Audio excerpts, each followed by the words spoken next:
Hi, I'm Peter Weeb with Weeb Evangelism, and I want to talk today about sowing and reaping. It was maybe the first dream I had, or the second or third, but it was at the very beginning when I started seeking the Lord, like in 2001, that the Lord showed me about giving, because I never had up to that point. We went to growing up, we went to a Mennonite church, and then sometimes we didn't go all the time because we lived like an hour away on a ranch. But when we did go, every once in a while, my mom and dad would give me like a dollar or two. Like, this is when I was young.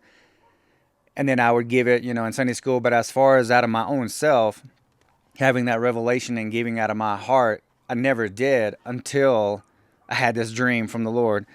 And I want to read Mark 4:13.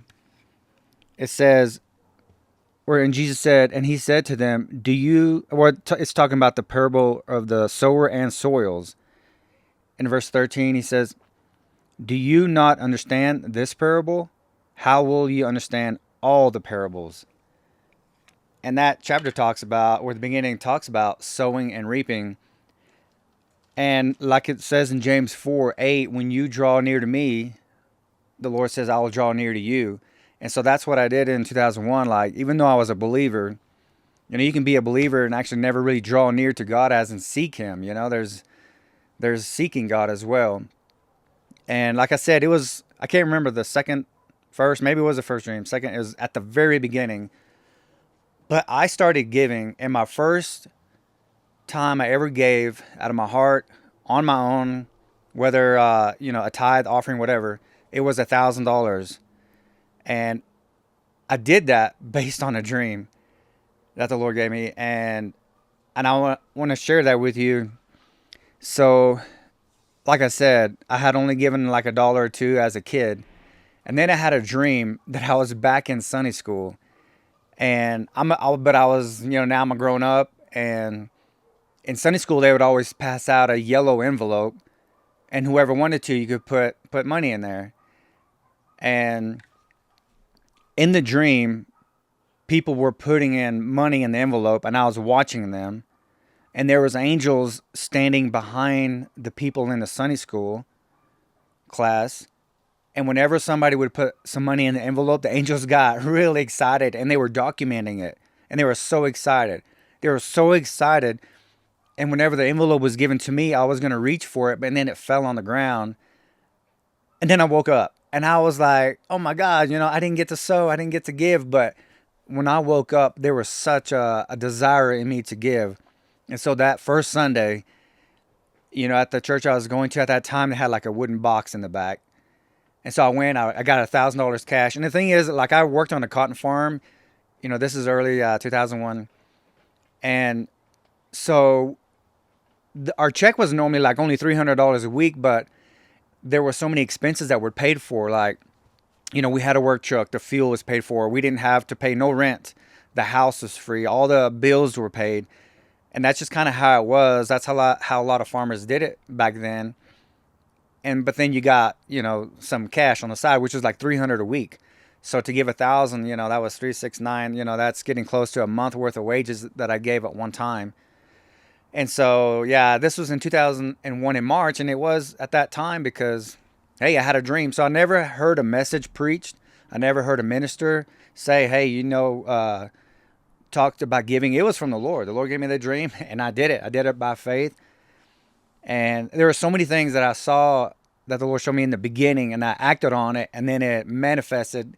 And so that's how God became so real to me, like, because, yeah, it's just like, He shows you, you act on it, and there's the harvest, there's the result.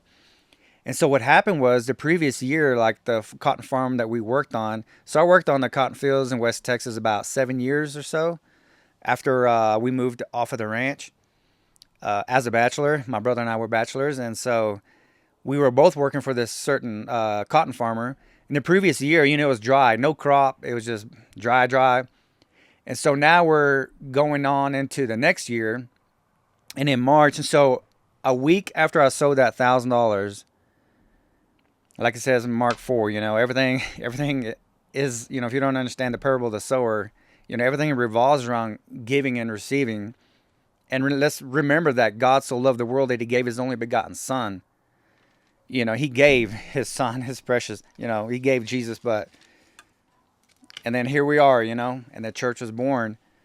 And so my brother and I would go see our boss in the morning, that was habit. Drink some coffee, talk a little bit. And so 1 week exactly to the day after I gave 1,000, 1 week, so it was on a Monday morning, and I had given a week ago on a Sunday.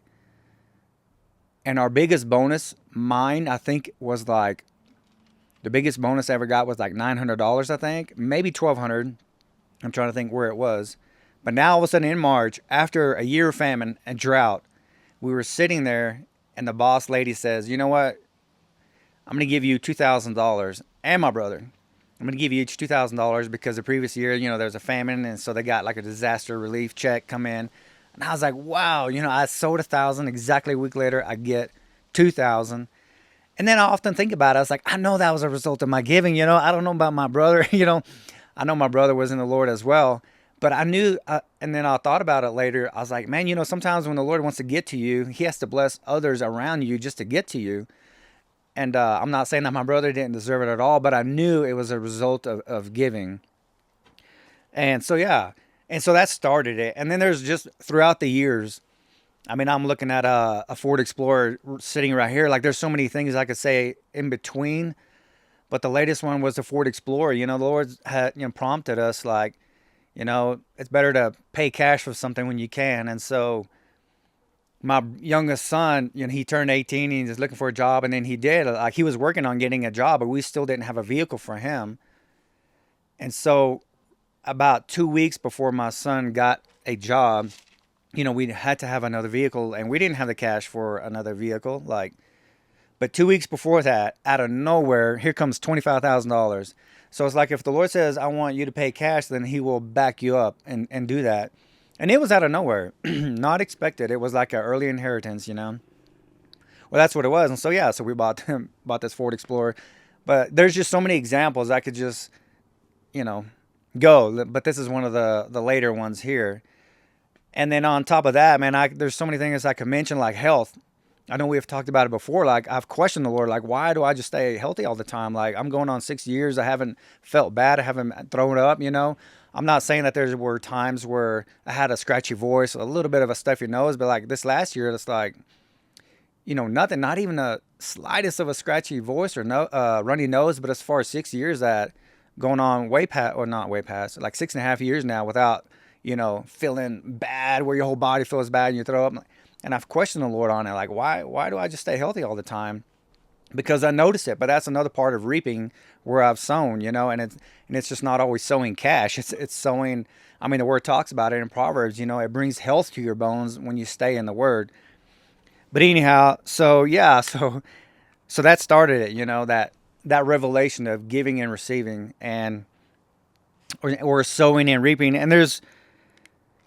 And in the previous episode, I talked about Mark 4, where Jesus, about the cherry slush. Remember how my cherry slush had 9 cherries in it, and the person next to me had an iced tea, and it was bitter.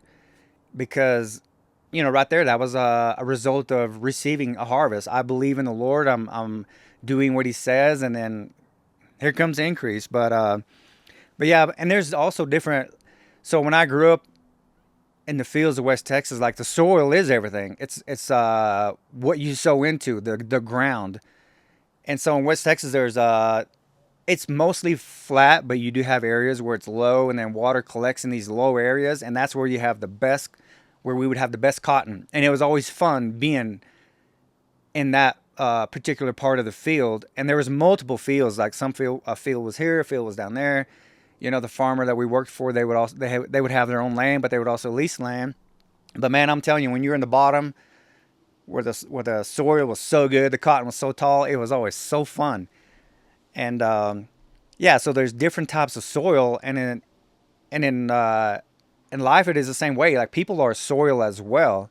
I'm Jackie with Weeb Evangelism, and Peter and I want you to know how your seed is making an impact in people's lives, whether it's in the area of prisons and jails, street ministry, providing support to expecting moms in need, or books, or traveling ministry, one of the best ways that you can stay up to date with what we're doing in any of these areas and really just stay in the know of what's going on around here is by signing up for emails on our website, which is weebevangelism.com.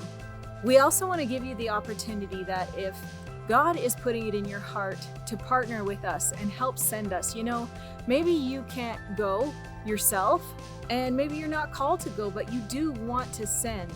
You can also find all the giving options and information right there on the website as well. We are so thankful for people like you that really you just love other people so much that you want to be a part of them being reached, them being touched, being rescued by the love of God and by the power of His Word. And so we thank you and we love you, and we are really looking forward to every good thing that God has just ahead for each one of us.